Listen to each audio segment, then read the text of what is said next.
sermão profético de Jesus Cristo, parte final. O texto é de Mateus capítulo 24.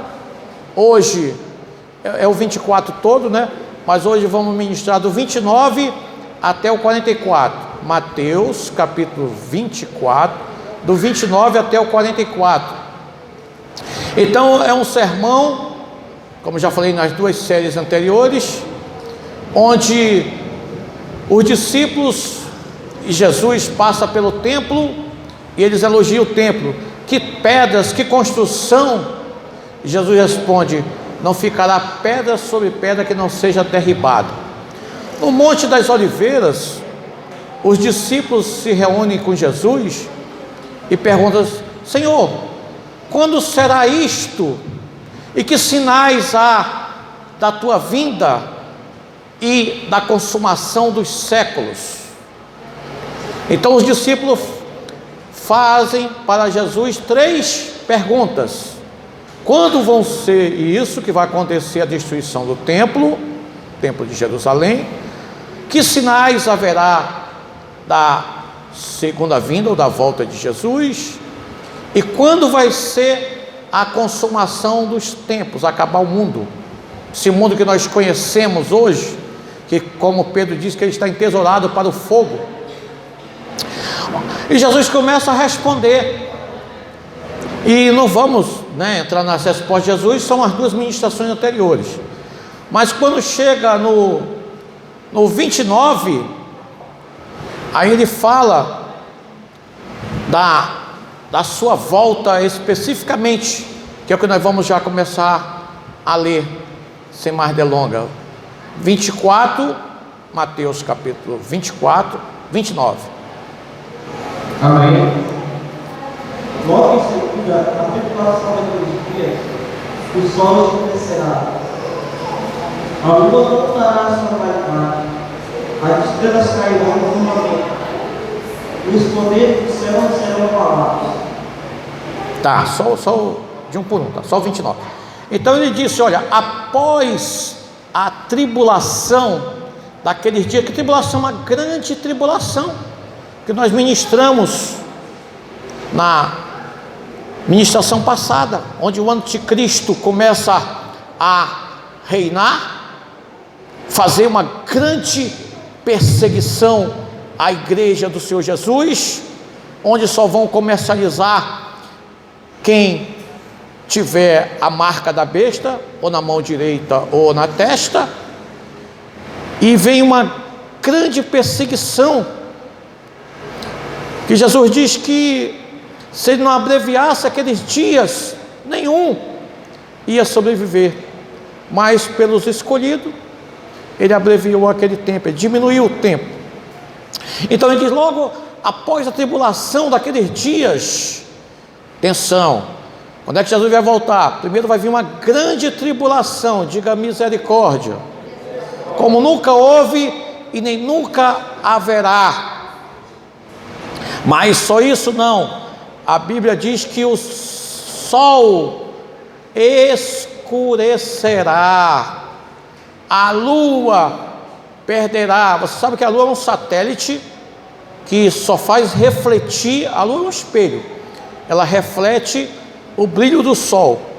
Então a lua não dará o seu brilho, não é? Então os céus serão abalados, e nós que estivermos vivos, veremos estrelas caindo na terra.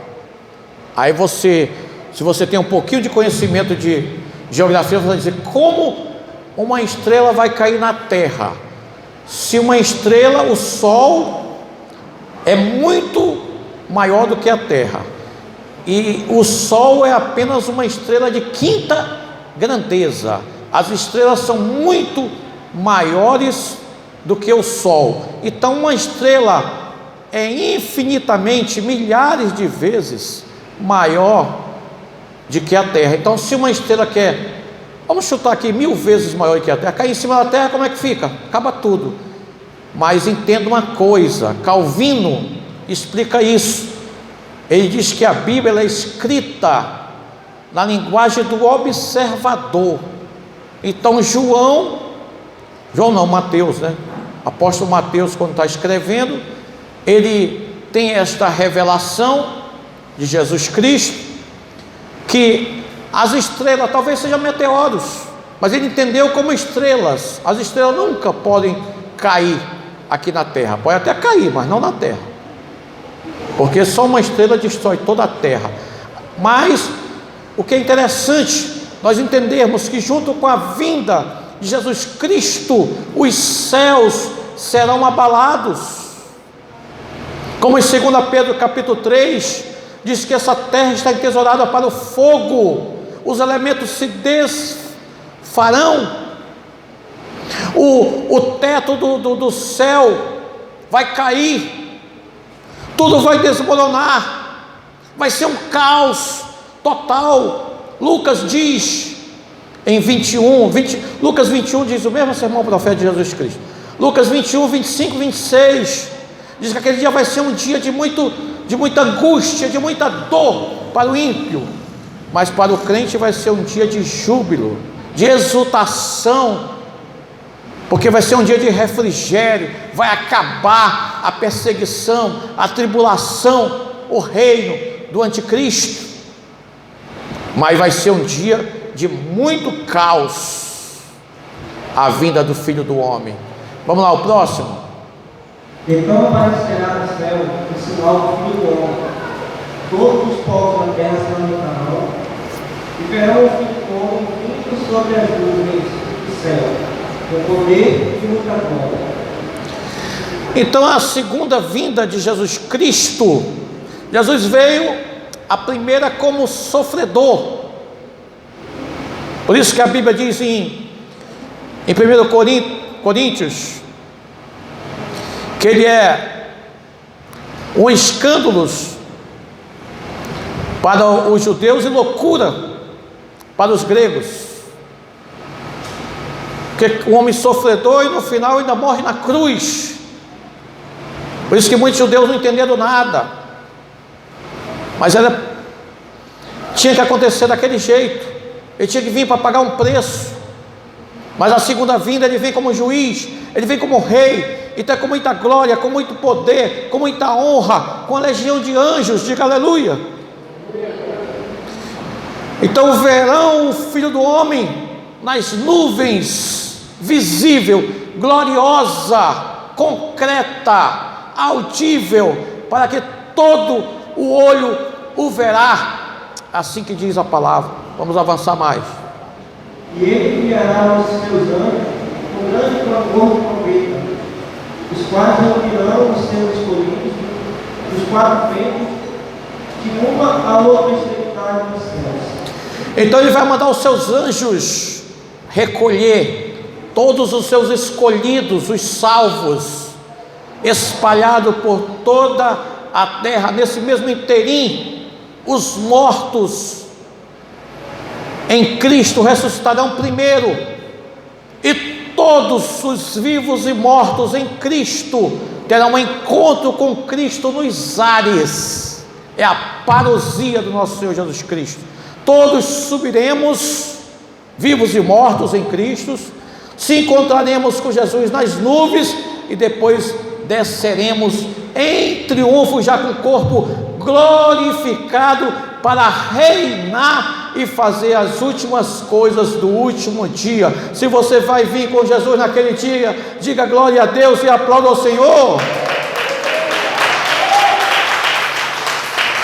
Então será um dia de grande júbilo para os salvos, mas um dia de muita tristeza, de muita dor para os ímpios, para os pecadores, para o não salvo, porque não terá mais outra oportunidade. Quando vê o Filho do Homem, não tem mais tempo, é muito rápido. Quem está salvo, está salvo. Quem não está, não está. Não dá para fazer mais nada. É dor ou alegria? É júbilo ou tristeza? E ele manda os anjos recolher todas as pessoas.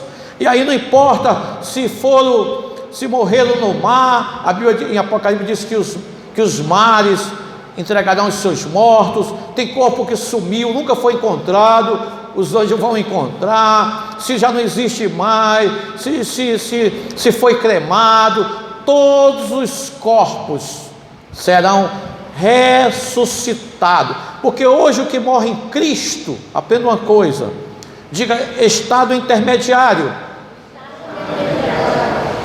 Quem morre em Cristo hoje e está no paraíso com Jesus, e já é uma bênção, mas é só parte da conquista, porque ela está lá só em espírito, não está em corpo. Então o ser humano, ele é constituído de espírito, ou alma, e corpo. Então ele só vai estar completo quando ele estiver com espírito e com corpo.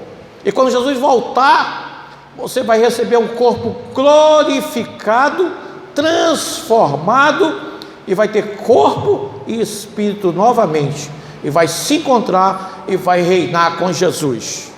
Mas vamos avançar. Aprendei, pois, a parábola da figueira.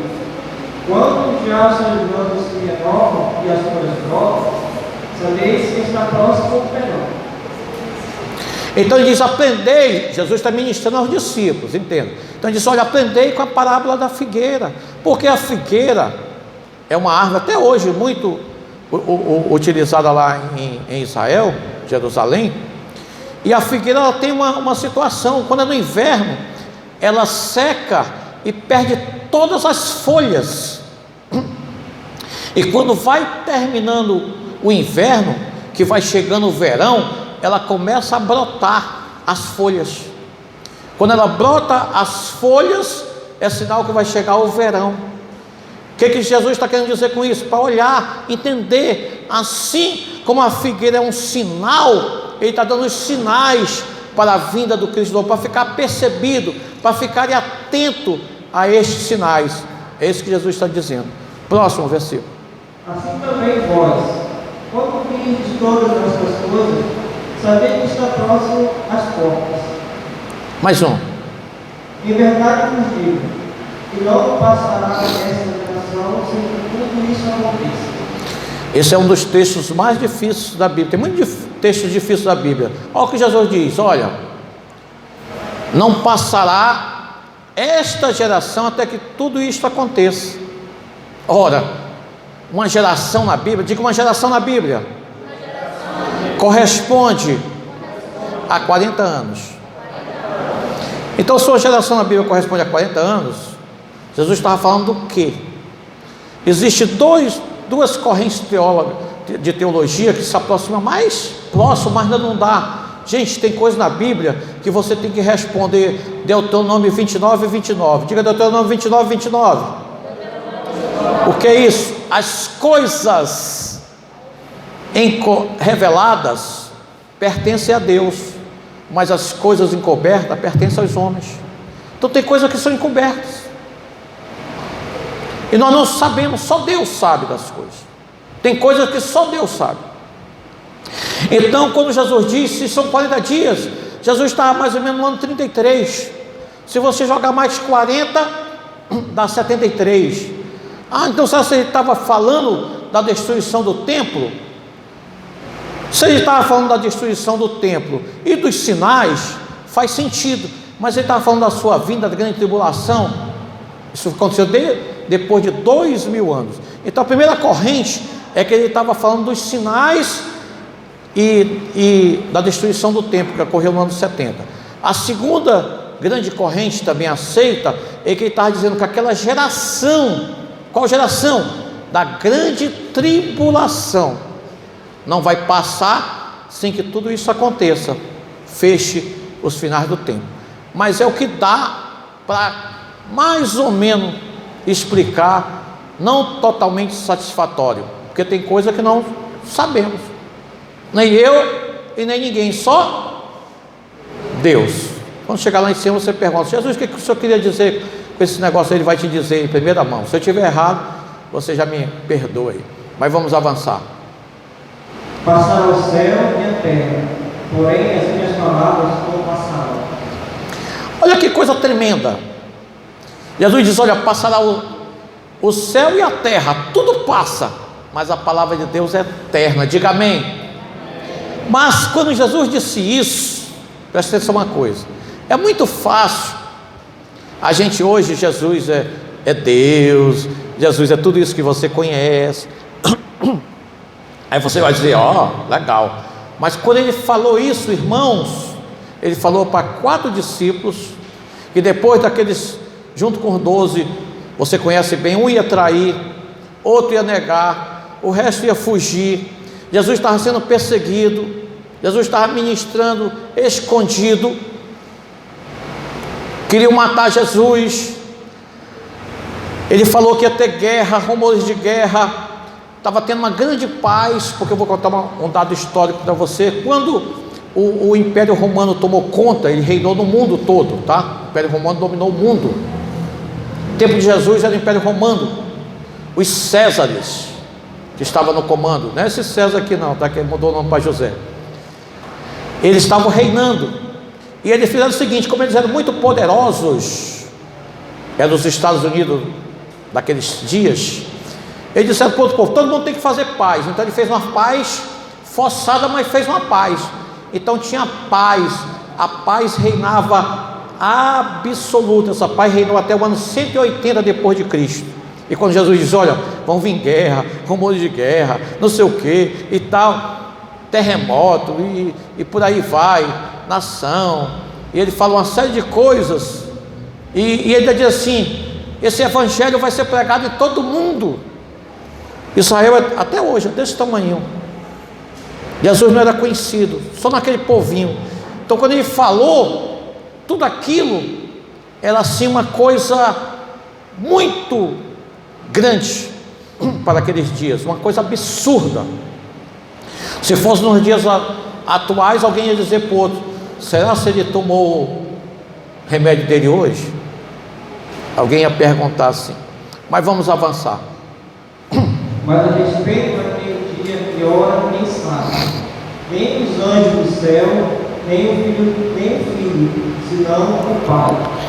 Então ele dá os sinais, ele dá as dicas, mas ele diz que o dia e hora, momento exato da volta de Jesus, da consumação dos séculos, ninguém sabe, nem os anjos, nem homens e nem mesmo o Filho Jesus. Ele está falando a verdade? Sim. Jesus, quando veio em carne, ele tinha alguns poderes limitados. Vou provar para você, bem fácil. Se ele fosse Deus pleno, ele podia morrer, sim ou não? Me responda. Deus morre? Não. Então como é que ele morreu? Como é que ele sofreu? Porque ele perdeu quantos por cento do poder? Não sei. Ele perdeu alguns poderes dele. A Bíblia diz, Paulo diz, né, em Filipenses 2, ele esvaziou de si mesmo. Quer dizer, ele deixou a sua glória, o seu poder, a sua majestade, a sua divindade, para poder vir como homem. Senão ele não ia morrer nunca. E o crucificar lá, ele estava até hoje na cruz lá crucificado. Estava ou não estava? Sim ou não? Estava. Você acha que Deus ia morrer com 2000 anos? Não. Então ele tinha que ser homem. Então naquele dia ele estava em sinceridade, ele não sabia. Mas mesmo assim, coronavírus, mesmo Jesus Cristo dizendo que ele não sabia, muitas pessoas tentaram acertar essa data, chutar. Eu separei só assim, se eu fosse falar, eu ia falar muitos, mas quem mais errou foi os testemunhos de Jeová. Falaram umas 500 vezes errado.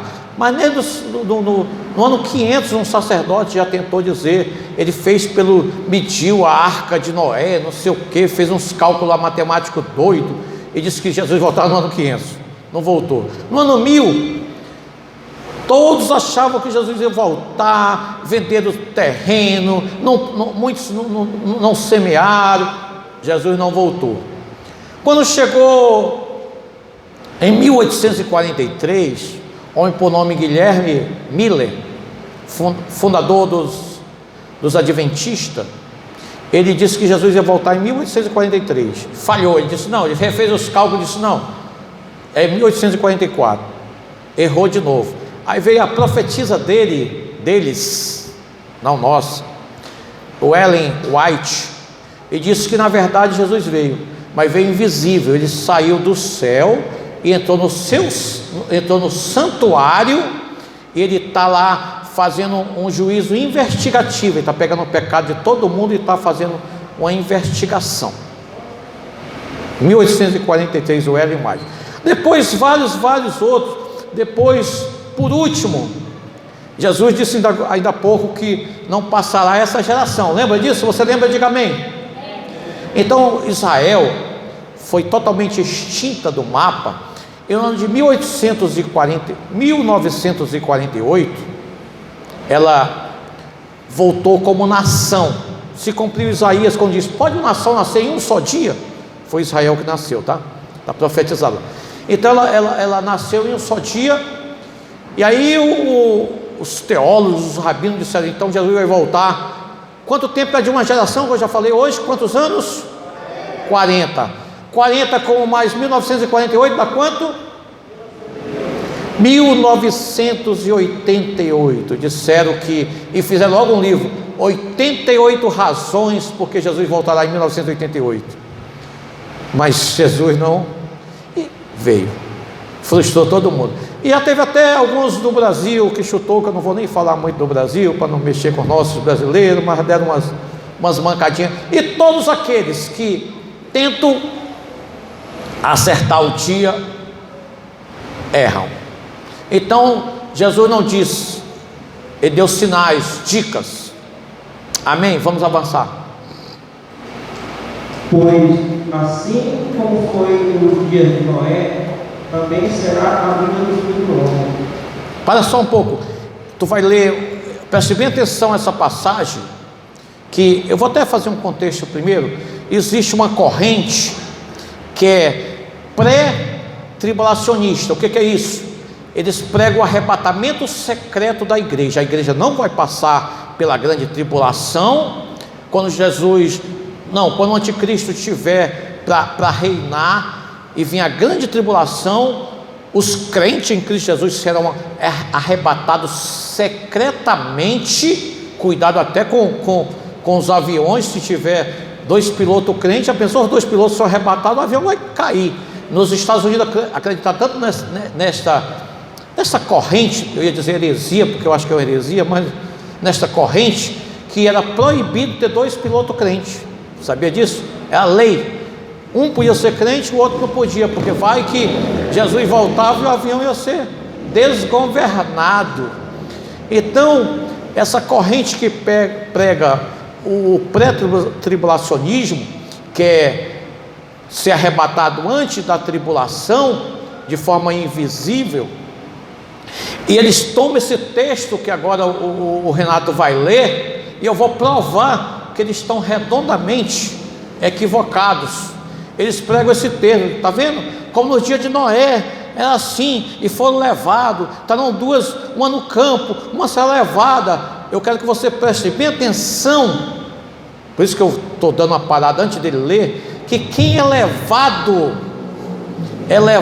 para o juízo, para se encontrar com Jesus Cristo. Quem vai ser levado vai ser os bodes. Agora presta atenção, agora lê com bastante calma e lê até aquela parte que tem 32 no campo, não sei o que e tal. Vai ler. Porquanto assim, como nos dias anteriores ao dilúvio, comiam e bebiam, casavam e davam-se em casamento, até o dia que Noé entrou na arca. E não o perceberam, senão quando veio o dilúvio e os levou todos. Assim será também a vida do Filho do Homem. Continua. Então 2 estarão no campo, um será tomado e deixado o outro. 2 estarão trabalhando no moinho, uma será tomada e deixada a outra. Portanto, vigiai, porque não sabeis em que dia vem o Senhor, porque não sabeis o dia que vem o nosso Senhor. Amém, até aí. Então observe, eles pregavam o seguinte, está vendo? Estão duas no moinho, lá em Lucas 17, completa isso aí, diz, estão dois numa cama, um será levado, outro ficará. Olha, se você não se converter, se você não vigiar, você vai ficar, viu? Quem vai ficar é quem vai ser salvo. Quem vai ser levado é quem vai ser destruído. Agora preste atenção como Jesus explica. Nos dias anteriores ao dilúvio, falando do tempo de Noé, casavam, se davam casamento, levavam uma vida normal, é isso. Até que Noé entrou na arca e todos os demais, fora a família de Noé, foram levados. Ele foi levado para onde?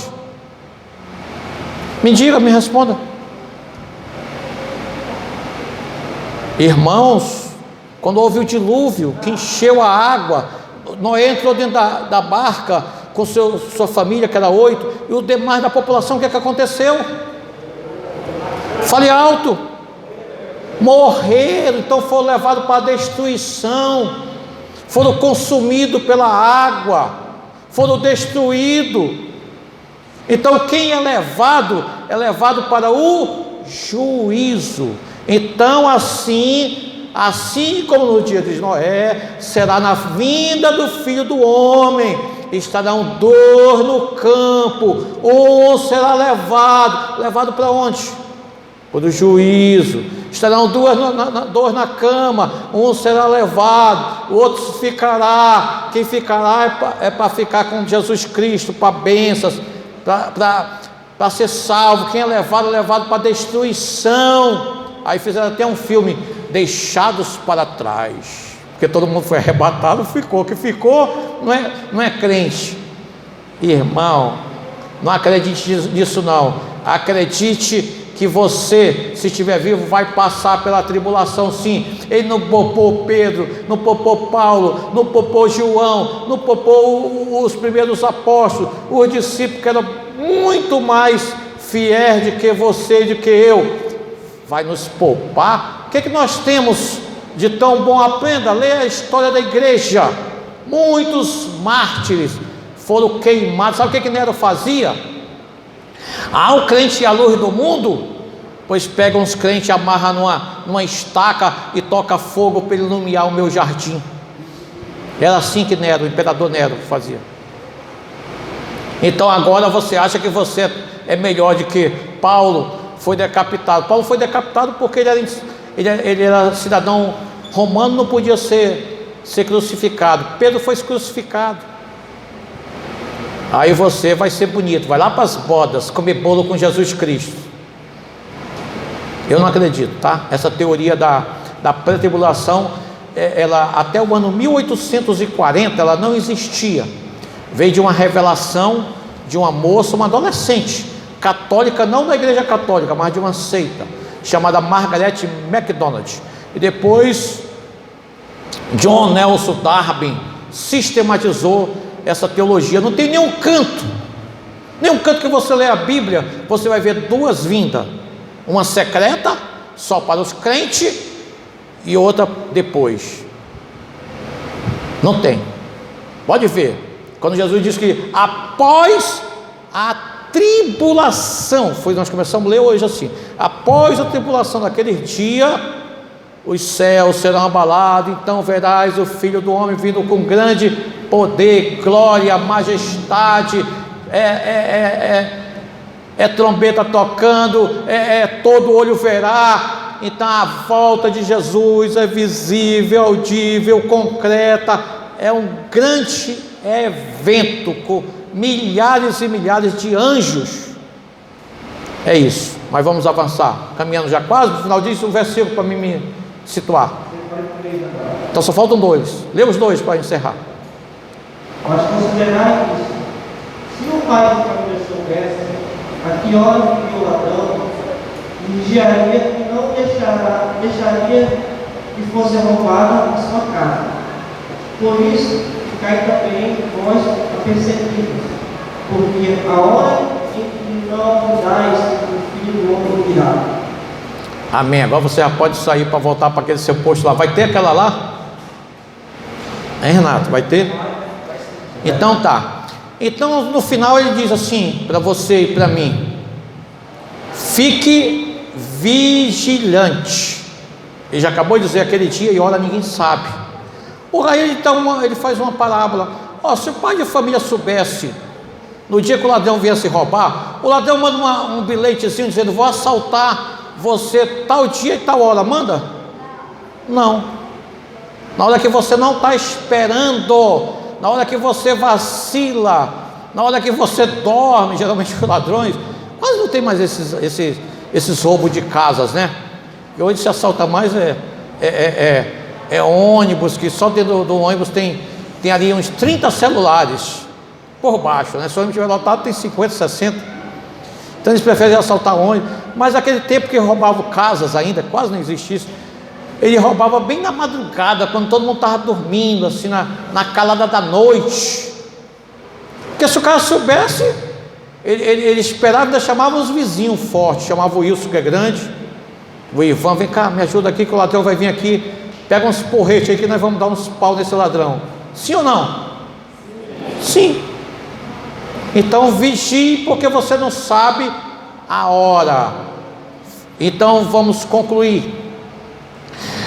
Então, apesar de existir várias correntes, uma coisa é certa: Jesus vai voltar. Diga amém. Claro, não sabemos dia nem hora, até para a gente não relaxar. Nós devemos ficar vigilantes, apercebidos e desejar esta volta, como diz em Lucas. Vai ser um dia de alegria, de júbilo.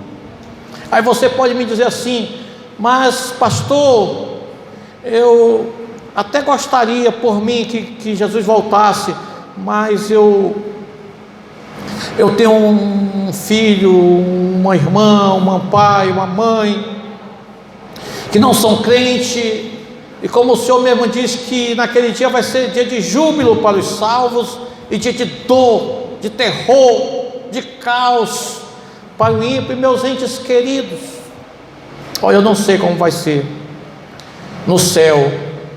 Talvez é provável que tenhamos memória, mas vai ser algo tão grandioso que vai superar tudo isso. Não se preocupe com isso. Ore para que Jesus volte. Jesus está às portas. Na cronologia escatológica só faltam duas coisas: o aparecimento do anticristo e a grande tribulação. Não sabemos quando vai ser isso. Não temos